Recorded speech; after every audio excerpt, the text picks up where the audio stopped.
we're a part of a fucking big team, right? So, yes, Carl plays bass, Tom plays drums, I play fucking whatever, and Phil plays guitar. But to make that fucking shit happen, we have people like Steve Bremner, Rob, people like Ollie, people like Steve, people like Steph, all our fucking crew. Let's hear it for our crew and make us fucking rock.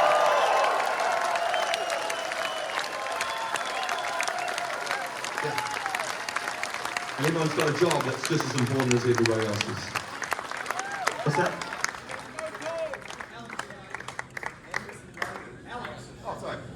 And also, let's hear it for Alex and David Benj for putting on these fucking shows and making sure that you guys had a fucking great show.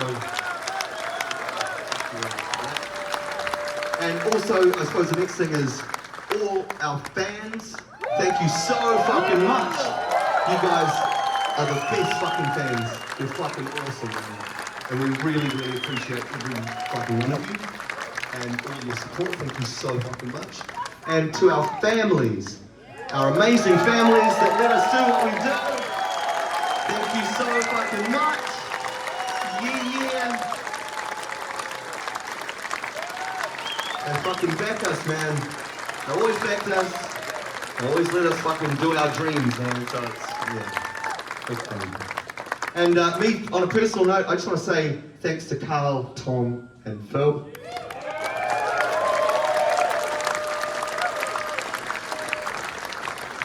Use my snorkel mic. Have you got my snorkel mic on? Yeah! Thank you. Okay.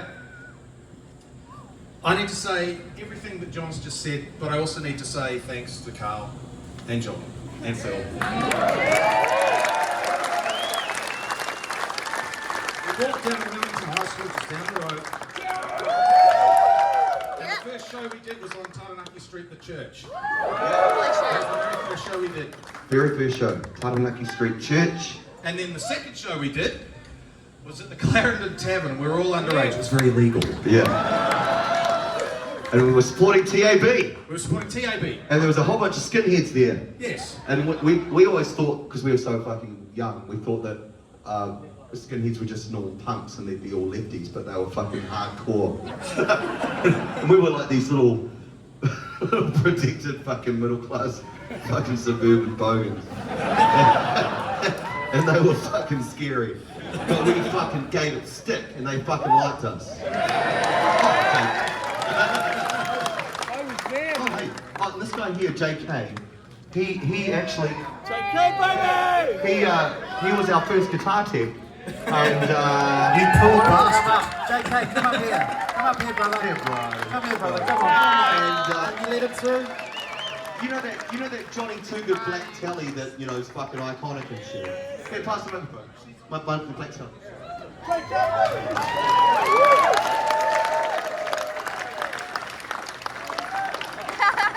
That was JK's guitar, and I fucking talked him into selling it to me. He used to fly me to the big day out just so that John could use his guitar.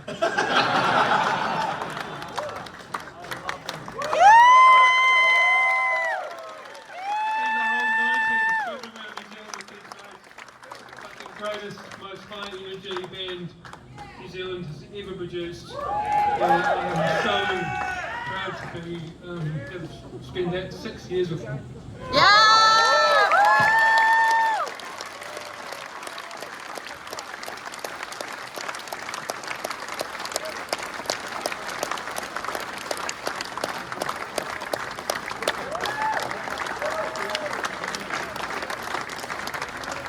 He didn't want to sell it to me. Yes, look out for him. He's very nice. Be gentle. Apparently, we forgot one person that we need to highlight in our crew. Yeah. Which is Jen. Who Oh, gets us Jen, everywhere our on fucking time. tour manager, man. Everyone give it up for Jen, our tour Jen is the manager. fucking shit. We love you. Fucking awesome. Thank you so much. Heath's over there. Holy shit. Hi. Heath also did. Oh, he's also our tour manager too, on other shows. So thanks, Heath. But yeah. First gig's pretty close to here, First ain't gig's it? just right here, and we drove past the Clarendon Tavern, what's now, what is it now? Molly Malone's or something? Fucking Molly Malone's or I something. think it's something like that. We drove past the church, still the church. And at that church gig, we did a cover of Megadeth's cover of the Sex Pistols song Anarchy in the UK, wasn't it? Yeah. Oh, fuck that. And this is like our first gig, man, and it was at a church. And when I sung the line, I am an antichrist, the PA came on. Actual no shit. No shit. I mean, we I was a shitty PA, admittedly. But I thought, whoa, fuck, that's mean, mate. It's pretty meta way. Playing at a church. And so here we are, like, what, 150 metres away? Yeah, pretty close to where we were. In a church. Oh, actually, and we were in a church, yeah. A church of Hey, can we just try this out? I am an antichrist. Still going?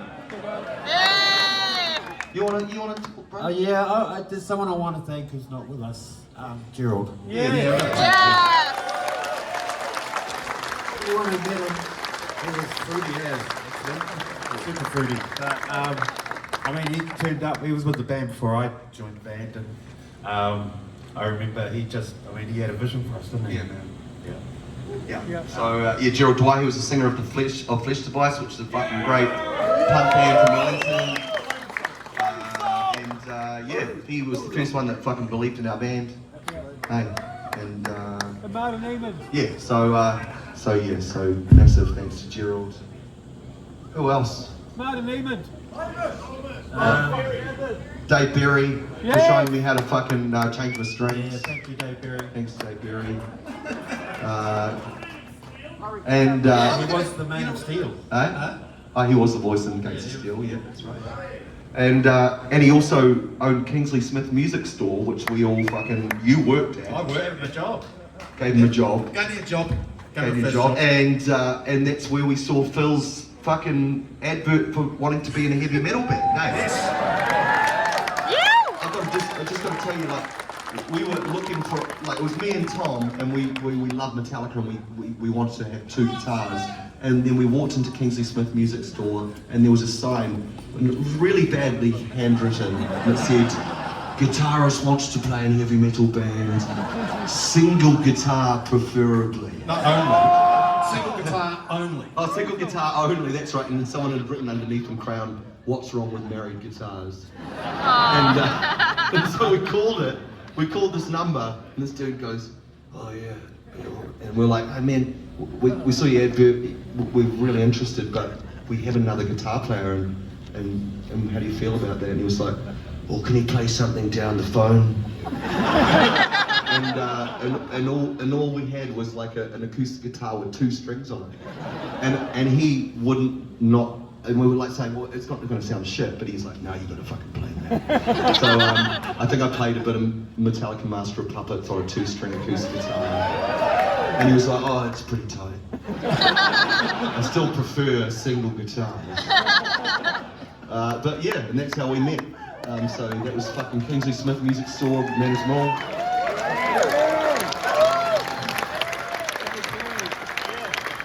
What, bro? And then My son's over. we met this fella. Oh yeah. So, in saying that, we've got to thank Hamish. There's a fucking oh yes. We got to thank our first bass player Hamish Lang, he was great. Hey, he was fucking awesome, and we're still really still with him. Lovely guy. It's just that when Even when I joined, he helped me. He was- He helped me work out what the songs. Fuck yeah, He was really supportive of me. great guy. It's just that when we started getting into big black songs about fucking, he was into Alana Miles and he was fuck that, I'm out. So yeah, we just but he's fuck, no bad blood. He's a fucking great guy. But then and then when you met Carl, I saw Carl. You were in the shows. Like I went to a few Shihad shows as a 15-year-old. there's a photo of you at the front, at Rockies. At what's the San Francisco bathhouse? Stalactites I've got like my or- shirt off and I've got like patchwork leather pants on. And I've got like the worst curly mullet. and I'm right in front of Hamish, like pretty much doing what I normally do. And I'm right up the front, and it's a bizarre kind of triangle of like before and after Shihad. It's great. And then you met him, mate. Yeah, we hung out. I got invited out to a jam in Pukeroa Bay. Yeah. We couldn't find a drummer. It was with Nick Lane, who was Hamish's brother, and Dave Pakaya. Yeah. I think you guys had a Shihad. Or something. Or Well, he had a flying V, and we just wanted to fucking use it. This guitar usage is becoming a theme. But we didn't have a drummer, and then they said, "Oh, we could talk Tom into it. Tom will do it," and fucking hell, Tom from Shihad came out to Pukeroa Bay at the school hall, and we played like Slayer and Metallica shit. It was awesome.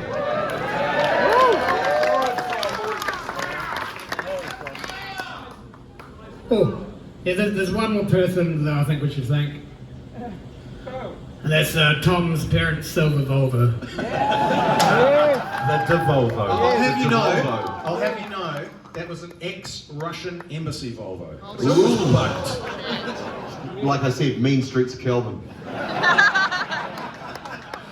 when you grow up a diplomat, you get access to ex-diplomatic core cars.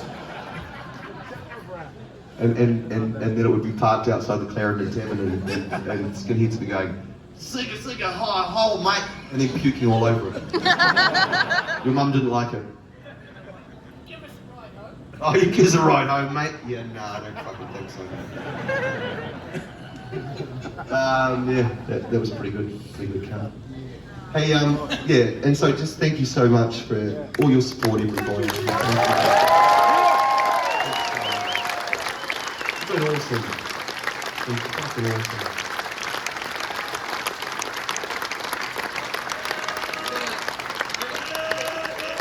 I think there's a couple of things. There's people who aren't here, and there's parents who aren't here. We've got to thank them. Yeah, babe. And little signs all the way. Gerald used to drive a Dodge Challenger, and we went into Spark Arena the other day. Another friend of ours, Brent Eccles, who runs Eccles Entertainment, drove up in this Dodge Challenger. It's like Gerald's here. It's like Gerald's here. I don't know if you heard that about the Dodge Challenger parked outside Spark Arena. And it was like Gerald's here, Spirit's here. Yeah, man. So all our parents' spirits are here. We're all here. Yeah, man. Yeah! So there's one other thing we need to thank, one other entity. We need to thank Wellington. Thanks, Wellington. We can truly say this wouldn't happen without you. There's no way a band like this could be fucking anywhere else, really. I mean, when we were growing up, it was sort of like, there wasn't really much of a fucking hardcore scene. It was sort of like, if you were into metal, it was, what, fucking Nightshade or Strike all that Master. sort of bluesy stuff. Strike Master. Strike Master, I mean, that's cool. I mean, but it's just, we were into fucking Slayer, you know, and there was no one doing it.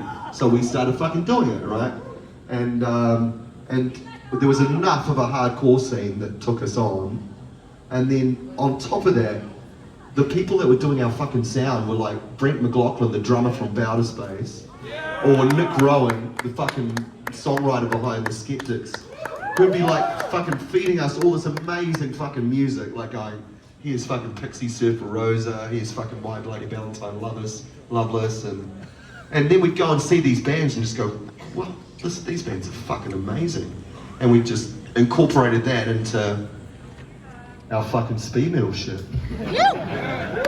We also took a lot of acid. Which is very Wellington. That was JK's fault. Sorry. It was bereft. I'm sorry. Huh? Shihad. And we put it into our Shihad. Yeah, we put it into our Shihad. I'm confused. I'm really confused at this point. But anyway, so thank you, Wellington, for all your support, man. Thank you for doing that. I think, you know the great classic saying, it's not over until four middle-aged guys sing Home Again. So that's what we're gonna fucking do, okay? We fucking love you. Oh, we fucking love you.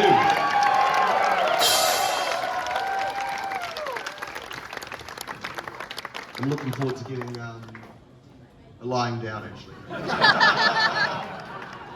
I fucking love it, but fuck, I'm tired. Yeah, it's going to be great. So this is going to be Home Again. Obviously, it's a very special song for us, and seems to be a special song for a lot of people actually. Cool. And it was written about missing here, basically, yeah. Like living in LA going, fuck, I want to be back in Wellington. So here it is. And everybody, fucking sing as loud as fucking possible and jump as fucking high as you can, okay?